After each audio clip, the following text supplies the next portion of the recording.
자, 이완구 총리의 거취가 지금 관심사가 되고 있습니다. 이완구 총리 어떤 결정을 할지, 지금 대통령이 나가 있는 상황에서 국정 운영을 책임지고 있는 상황이기 때문에 섣불리 물러나기도 어려운 상황이고, 또 야당은 계속 압박을 해 들어오고 있는 아주 사면초가 이러지도 못하고 저러지도 못하는 상황이 아닐까 싶습니다. 이완구 총리는 지금 어떤 속내를 갖고 있을지, 김무성 대표의 속마음, 그리고 박근혜 대통령의 속마음까지 저희가 자세히 한번 풀어보겠습니다. 이동희 차장. 네. 일단 야당이 이번 주까지를 총리 사퇴 시한으로 박아놓고 안 하면은 우리도 대응하겠다. 이렇게 지금 강하게 밀어붙이는 상황이죠? 그렇습니다. 문재인 대표가 16일부터 이 자진 사퇴를 강하게 촉구하고 나섰습니다. 만약에 이번 주 말, 즉 오늘이죠. 19일까지 자진 사퇴를 하지 않는다면 해임 건의를 내겠다라는 반어를 16일과 17일 이틀에 걸쳐서 연이어 계속해서 내놨고요. 오늘도 이런 이야기들이 나오면서 이완구 총리가 국정을 흔들림 없이 수행하겠다. 이런 이야기들이 나오니까 문재인 대표 쪽에서는 자, 총리가 결단하지 않으면 우리가 회의만 제출하는 내용들 보다 적극적으로 검토하겠다. 이렇게 나서고 있습니다. 예. 이렇게 강하게 밀어붙이고 있는 데는 여당 내에서도 이완구 총리 해임하거나 물러나야 되는 것 아니냐. 이런 기류가 강하게 형성이 되고 있거든요. 네. 그렇기 때문에 문재인 대표가 이 강한 이 톤을 내고 있는 것 같습니다. 그렇군요. 자, 일단 야당이야 이렇다 치더라도 여당이 중요합니다. 여당에서 물러나라 얘기가 나오면은 정말 물러설 것이 없는 그런 상황이 될 텐데, 김무성 대표가 오늘 이 문제에 대해서 직접 언급을 했는데요. 한번 들어보시겠습니다. 박근혜 대통령께서 다음 주 일요일 밤에 들어오시게 되어 있습니다. 여러분, 그때까지 국무총리가 공석이 된다면은 우리 국정이 얼마나 불안정하겠습니까? 일주일만 기다려주는 것이 정치적 도리가 아니겠습니까? 박근혜 대통령과 저는 이번 이 일을 대한민국 정치의 부정부패를 깨끗이 뿌리 뽑는 계기로 만들겠다고 여러 번 약속을 했습니다, 여러분. 일주일 기다려달라 이렇게 김무성 대표가 아주 확실하게 얘기를 하네요. 그러니까 야당에서 이렇게 공세를 하더라도 일단 일주일만 기다려달라는 건데, 이거 재보선이 코앞인데 괜찮은 겁니까? 어떻습니까? 그러니까 지금 아마 대통령하고 출국 당일날 긴급 회동을 했지 않습니까? 예. 그 자리에서 한 얘기의 골자가 바로 저건 것 같습니다. 그 대통령이 당내에서 사퇴가 불가피하다라는 여론이 상당히 지금 많다라고 하는 데 대해서 일단 국정을 대통령 부재 시에 할 총리의 역할은 필요하니까 일주일만 기다려달라. 갔다 와서 결정하겠다라고 한 것은 다시 말해서 그 사이에 극적 상황 변화가 없는 한 총리가 또 자진 사퇴하지 않는 한 어떤 형태로든 총리의 거취를 정리하겠다라는 것이 이미 대통령과 여당 간에 얘기가 되어 있는 사안으로 어떤 그러한 상황이니만큼 아까 또 얘기했듯이 누구라도 어떤 이 상황이 드러나면 출당 조치하기라는 그 얘기는 결국 재보선에 대해서도 유권자들에게 이렇게 우리는 추호도 보호할 의지가 없다. 이 부분을 분명히 하려는 그러한 아마 포석 아닌가 생각됩니다. 이동희 차장. 네. 자, 일단 지금 박성원 논설위원이 정리를 해주셨는데, 청와대와 여권 수뇌부의 교감 정리하는 쪽으로 좀 흘러가고 있다, 이렇게 지금 보여지고, 아마 국민 다수도 그게 상식이라고 지금 보고 있는 그런 상황인 것 같습니다. 그런데 문창극 예전에 총리 후보자가 했던 그 패턴대로 이번에도 가지 않겠냐, 이런 말들이 지금 나오고 있어요. 그렇습니다. 지난해 6월에 문창극 총리 후보자가 이 지명된 이후에 친일 서관 논란에 휩싸이면서 이 자진 사퇴해야 되는 건 아니냐, 이런 거센 여론의 비난을 받고 있었는데, 나는 그럴 생각이 없고 충실하게 청문회 준비를 하겠다, 이렇게 밝혀왔었습니다. 그런데 공교롭게도 당시에 박근혜 대통령이 중앙아시아 순방길에 오르면서 귀국 후에 어떻게 처리할지 검토하겠다라고 했는데, 귀국한 이후 3일 만에 문창극 당시 총리 후보 지명자가 자진해서 사퇴하는 그런 전례가 있었거든요.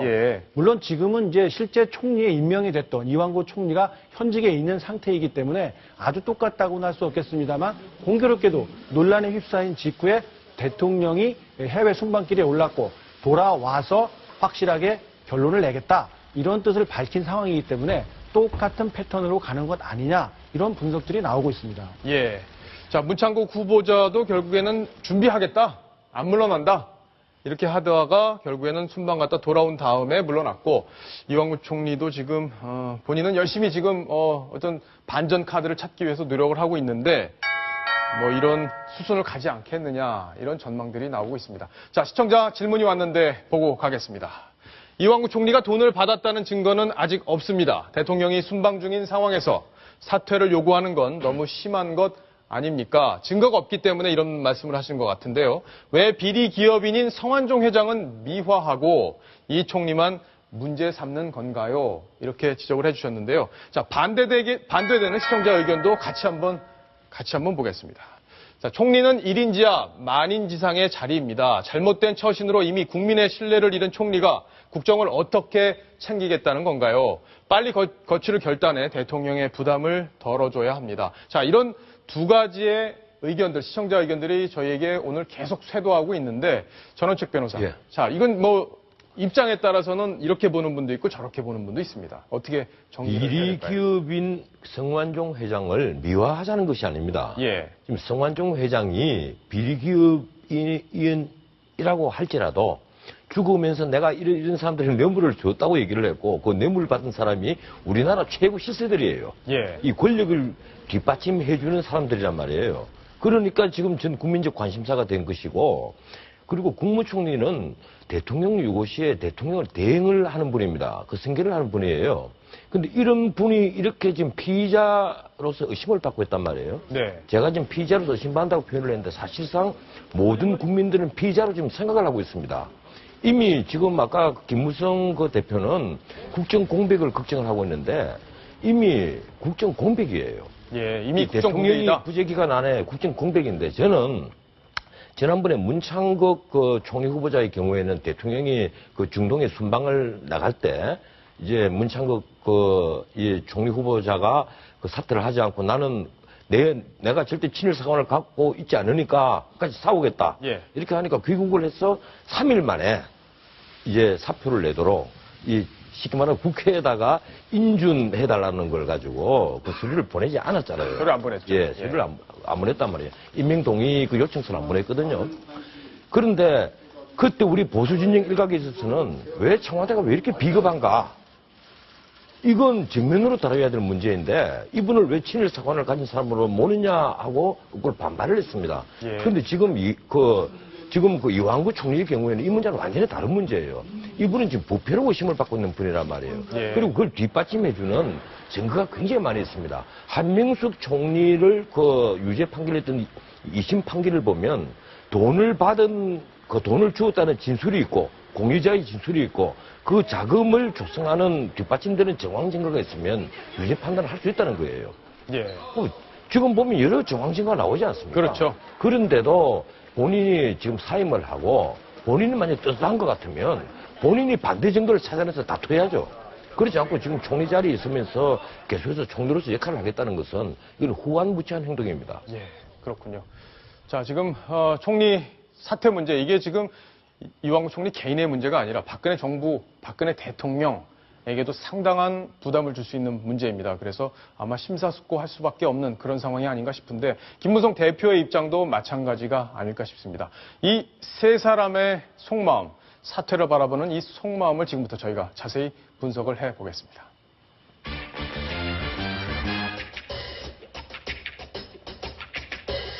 자, 여기 지금 3명이 등장을 했는데 박근혜 대통령, 김무성 대표, 그리고 이완구 총리의 속내를 지금부터 한번 자세히 분석을 해보겠습니다.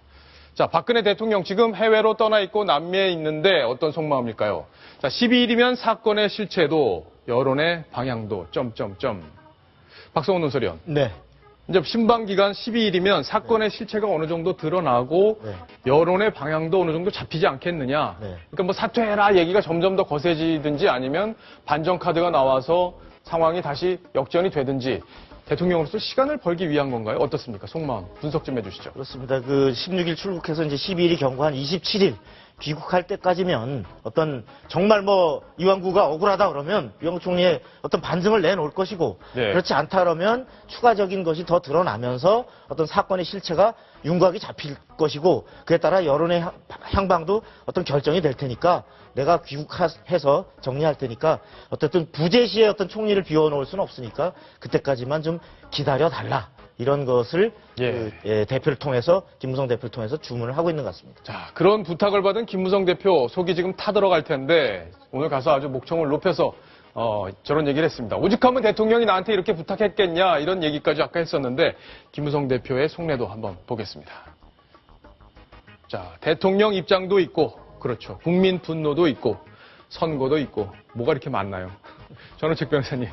고민이 지금 보통 많은 게 아니겠습니다. 김무성 대표로서는 아주 좀 어려운 위치죠. 예. 사실 근데 또 한편 마음은 편할지 모릅니다. 이 김무성 대표가 이번 사건이 있기 전에는 워낙 뭐 여당이 전승할지도 모른다.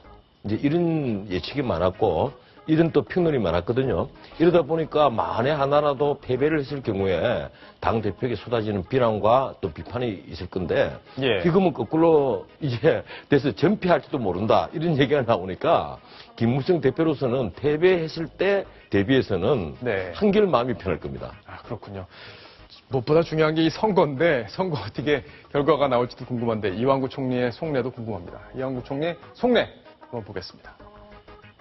세상이 왜 나를 갖고 이러느냐. 이완구 총리 지금 이해가 안 될 수도 있습니다. 그죠?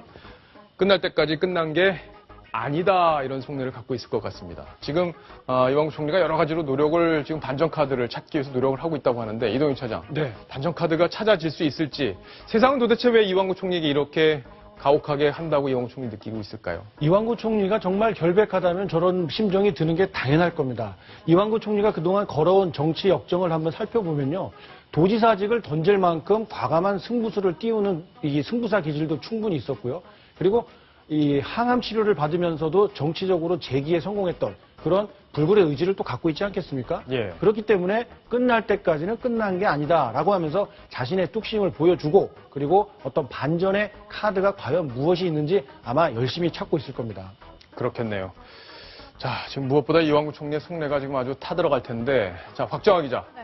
자, 지금 이 일이 터진 지 이제 꽤 시간이 좀 흘렀습니다. 이제 선거는 계속 진행되고 있는데, 선거에 민심이 반영된 결과 어떻게 진행되고 있는지 여론조사 결과가 최근에 나온 게 있죠. 예. 설명을 좀 해주시죠. 김무성 대표가 이제 불안한 만큼 여론조사 결과가 좀 뒤집히지 않았을까 다들 이런 생각을 했을 텐데요. 실제로 여론조사 결과를 보면 큰 차이는 없었습니다. 큰 변화가 없군요. 예, 주요 정당 지지도 최근 4주의 지지도를 준비를 했습니다. 보시면 새누리당은 41, 40 그리고 지금은 38%로 40% 밑으로 떨어졌습니다. 네, 소폭 하락했군요. 네, 그리고 예. 새정치민주연합은 보시면 25%, 한 주 동안 조사 때와 같은 25%가 나온 겁니다. 원래 이제 직접적인 반사이익은 좀 없다고 봐야겠죠. 성한종 리스트 판문이 워낙 크기 때문에 새정치민주연합이 반사이익을 보지 않았을까 생각했는데 그것도 없고 새누리당 측에서는 또 한편으로 생각보다는 지지율이 떨어지지 않았다 이렇게 생각할 수 있겠지만 사실 여론조사로 생각해 보면은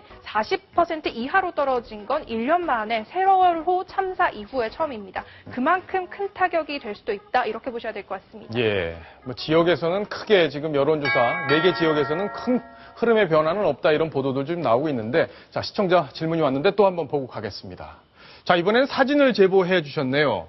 권력은 돈잔치 국민은 빚더미 부정부패 뿌리 뽑겠습니다. 새정치민주연합이 내건 플래카드를 사진을 찍어서 제보를 해 주셨는데 뉴스탑10 생각나서 현수막을 찍어 보내드립니다. 제가 새누리당을 좋아하지는 않지만 여당이나 야당이나 그 나물에 그 밥으로 보이는데 저 말을 국민들이 믿어줄까요? 바로 이 말이 아닌가 싶은데 자 지금 야당 의원들도 뭐 리스트에 있는 것 아니냐 이런 보도들이 나오고 있고 하다 보니까 국민들 입장에서는 여당이 지금 친박들이 걸리긴 했지만 야당도 자유로울 수 있느냐 이런 구호를 내걸 정도로 깨끗하냐 이런 식의 의문을 가진 분이 아닌가 싶은데요. 전원책 변호사께서 짧게 정리를 좀 해주십시오. 그나물의 끝밥 맞죠? 예? 지금 그 대하 건설이라 그런 작은 지방 건설 회사가 예. 경남 기업을 잡아먹은 게 2003년입니다.